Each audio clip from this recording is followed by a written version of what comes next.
Lorsqu'on commence une séance en digitoponture, il est indispensable de savoir que la personne qui est allongée et qui attend de moi quelque chose doit être un complice. La personne doit communiquer avec moi. Ce n'est pas seulement mon savoir sur les méridiens qui doit l'aider à supprimer de son corps les tensions nerveuses ou musculaires, les troubles, mais c'est sa propre respiration qui va réveiller son énergie. La colonne vertébrale de la personne se trouve sur l'intérieur ici des pieds. En bas, les lombaires, les cervicales, ici. Pour vous permettre de voir est-ce que vous êtes bien sous la colonne, prenez le doigt qui se trouve juste à côté du pouce, vous le pliez en arrière, il vous donnera le cordon ici de ce doigt, alors vous allez pomper vers l'intérieur de celui-ci. Dès que je prends les pieds dans mes mains, je fais des mouvements de pression qu'on appelle des ventouses, comme le mouvement de la méduse, et je vais demander alors à la personne de bien vouloir respirer profondément. Chacune des mouvements de son inspiration, inconsciemment, va être un accumulateur d'énergie. Le toucher va emmener la personne à guider sa conscience sur les effets des pressions. Et là, je commence un mudra qui s'appelle le galop. Une main se trouve directement sur la colonne vertébrale et l'autre main se trouve sur tous les intestins. Je vais commencer à aider la colonne vertébrale à recevoir une énergie correcte, à être vivifiée, et en même temps, je vais libérer le côlon, je vais permettre à la personne d'avoir la voie intestinale qui fonctionne de mieux en mieux. La main qui se trouve à l'intérieur reste constamment sur les vertèbres. Alors, je fais environ 10 galops sur place et je vais monter légèrement de 1 cm à chaque fois que j'aurai fait 10 galops. Le galop se fait en commençant par le petit doigt et en allant par l'index. Les pouces, ce sont des guides. Et maintenant, je vais faire des mudras qui s'appellent des aiguilles, pomper sur toute cette voie pour aider la personne à avoir une meilleure respiration, moins de difficultés de sécrétion. Lorsque je fais les mudras des aiguilles, je prends tous les doigts de pied. Je tire légèrement sur les tampons des doigts de pied, puis je recommence. Cela se fait environ 3 fois, c'est-à-dire 3 allées de galop. Dès que j'ai fini, je vais exercer maintenant un autre mudra, qui est celui de la gouttière ouverte et gouttière fermée. Ici, gouttière ouverte, ici, gouttière fermée. Je vais emmener la jambe à flotter sans arrêt en le lançant, parce que la première circulation est pompée par le cœur, la circulation secondaire est pompée par les muscles, c'est-à-dire la lymphe. Et cela, je le mets en active en faisant bouger la jambe. La personne qui entend son pied qui claque dans ma main, peu à peu prend confiance et se libère. Ici, dans la gouttière ouverte, je forme un couloir sur toute la voie intestinale ici, tous les organes ici, en les pompant pour les aider à bien se libérer. Sous la colonne, je fais la même chose. Je compte environ 8 minimum. Lorsque vous avez fini avec le galop et la gouttière, le mudra de le scorpion. Ici, vous avez 2 glandes qui est liée directement au 3e lombaire. Vous mettez les doigts ici et vous sentirez des petites boules. Et si vous appuyez dessus, il disparaît. Il rentre entre 2 fentes osseuses. Ce mudra, c'est le scorpion. Et ici, j'appuie sur toute la partie génitale de la personne. Le nerf sciatique se trouve juste ici. Et premier mudra est scorpion. Deuxième mudra, la crête. La crête que vous trouvez sur la tête d'une poule.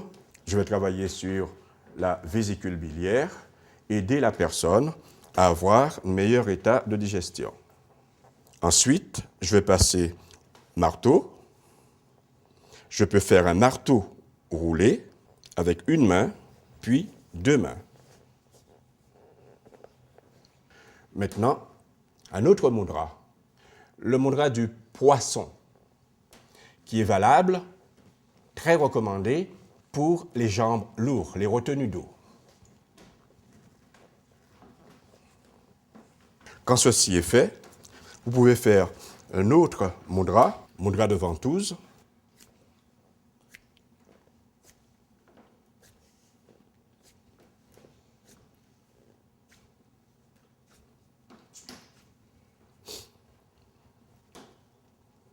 Dans ce mudra, il faut simplement aller chercher le méridien qui passe ici, que je vais presser, l'autre qui passe ici, que je vais presser avec cette partie de la main.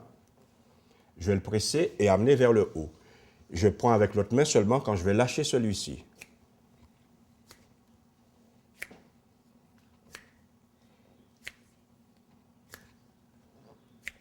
Au coup de pauplité, ce n'est pas nécessaire. Ce méridien en arrivant ici monte au-dessus des grands fessiers. Par conséquent, je viens vers l'extérieur en montant. Quand j'arrive ici, au creux de l'asiatique, de la tête de l'asiatique, je vais pomper dessus, ce qui va permettre à la personne de se défatiguer en même temps, tout en travaillant sur le troisième lombaire. Ce que je montrais sur une jambe se fait sur les deux jambes. Ensuite, le mudra du pied. Je dépose ma main sur le plateau. Cela peut se faire comme ceci. Je demande à la personne de respirer profondément. J'attends le mouvement de l'expiration où le corps va se relâcher naturellement pour avoir un mouvement de pression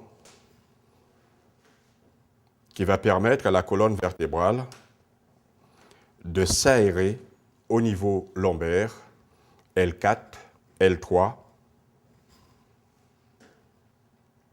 Ce mouvement n'est jamais violent et c'est toujours à la fin de l'expiration.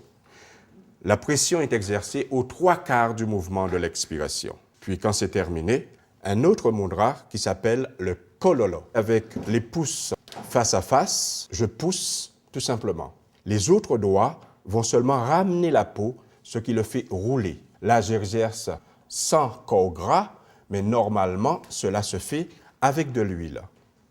Les méridiens se trouvent à 5 mm ou à 1 cm environ, selon la personne, droite et gauche de la colonne vertébrale. Dès que je vais mettre la main ici, chaque côté de colonne vertébrale en faisant rouler, cela va réveiller tout le circuit nerveux et qui va rougir la colonne vertébrale. Et dès que cela fait une plaque rouge, cela dit que cette partie de la colonne vertébrale est déformée. L'énergie montre l'endroit où la colonne vertébrale a quelque chose qui ne va pas.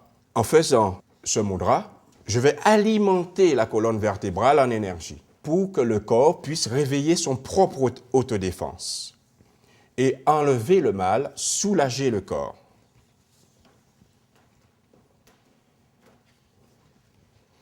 Dès que ceci est fait, je pratique un autre mudra qui s'appelle le peigne inversé, qui est un mudra de drainage. Il y a environ 8 ou 9 lignes de méridiens qui passent sous le dos et je vais tout réveiller pour que la lymphe puisse se mettre en état de circuit sur tout le dos. Ensuite, le mudra du dauphin. Je préserve la colonne vertébrale. Les vertèbres, on ne doit jamais appuyer dessus. Entre mes mains, je vais fermer les mains en appuyant sur le côté de la gouttière de la colonne vertébrale et en allant jusqu'au bout pour pouvoir bien activer les méridiens autour de la colonne. De même, quand j'ai fini, tourniquet.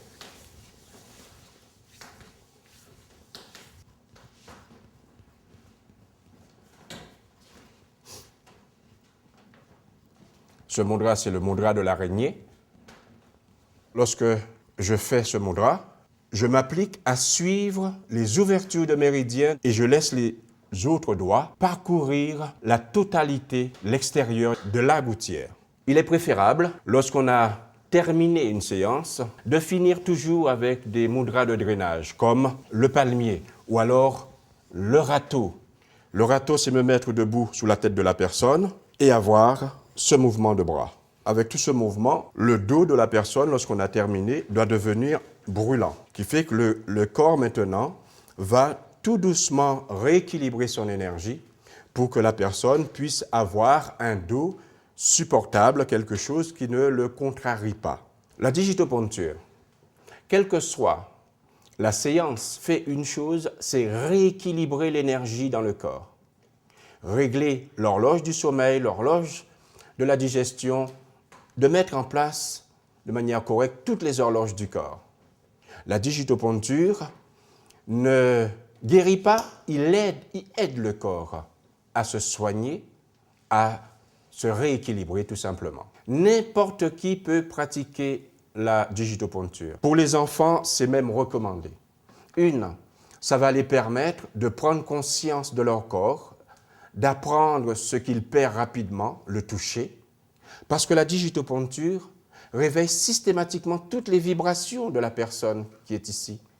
Et pour pratiquer la digitoponcture, il faut déjà aimer son propre corps. Et cela permet à notre corps d'avoir un échange dans cette communication avec l'autre.